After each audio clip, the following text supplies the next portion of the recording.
everybody, Miss Everlay here. So I've been talking to an awful lot of you about issues with your computers lately, and I'm seeing a little bit of a pattern, and I'm hoping, fingers crossed, that this is the issue that a lot of you are having.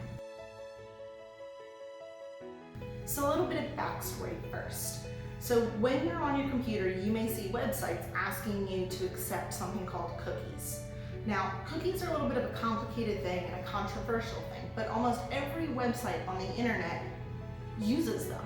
So let me explain this using one of my favorite shopping websites, Etsy. So if I go to Etsy and I start looking at this really cute mask, and I want to add this mask to my shopping cart, and then I go to another page to add a second mask to my shopping cart, cookies are what keeps that first mask in my shopping cart to start with. So cookies can be really, really useful. Now, a lot of people are worried about cookies because they're afraid of what it'll do with their privacy and their data. And that is a genuine concern. So you have to be thoughtful when you're accepting cookies, because when you're accepting a cookie, you're saying, yes, I trust this website. Here's the problem.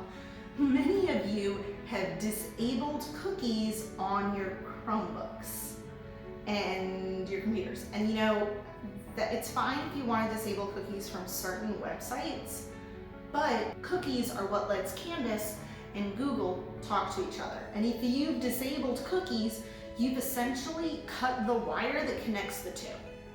So when you go to authenticate Google, or when you're trying to use a document that one of your teachers is embedded, the Canvas can't talk to Google except that once on that one page. It's not saving your data. And so sometimes when you're saying, no, I did that, I swear I did that assignment, I swear I turned it in, and the teacher says, no, you turned in a blank document, what I think might be happening for some of you is that you're clicking submit, but because cookies are not allowing Canvas to talk to Google, you're just submitting a blank document, but you've done the work and it's in your Google Drive. But that's not the version of your file that you gave to your teacher. So I'm going to show you how to check this. Okay, so I'm starting with a fresh Google Chrome tab, right? And I'm going to go up to the three dots up here. This is how you get to all of your settings, to make new tabs, all sorts of things. So what we're going to actually do is go down to the settings drop down right here. We're going to click it and it's going to open us a tab that's going to be blue and have all this information. The easiest way to do this is to type in the word cookies and see what pops up. Okay, so we're going to ignore the first few things and we're going to look down here. So clear browsing data deletes all of the history, all of the cookies that you have. And you are welcome to do that at any time.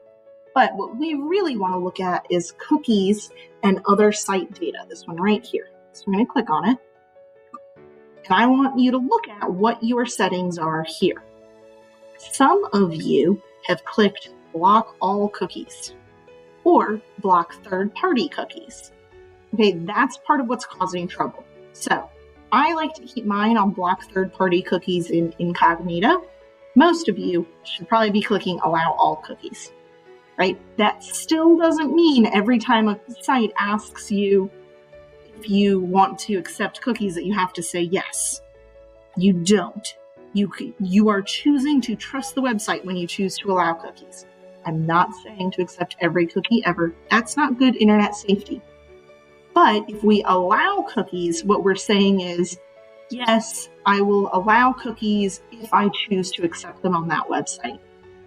Due to different laws in different countries, many websites will ask you when you navigate to their website if you're okay with their cookies or not.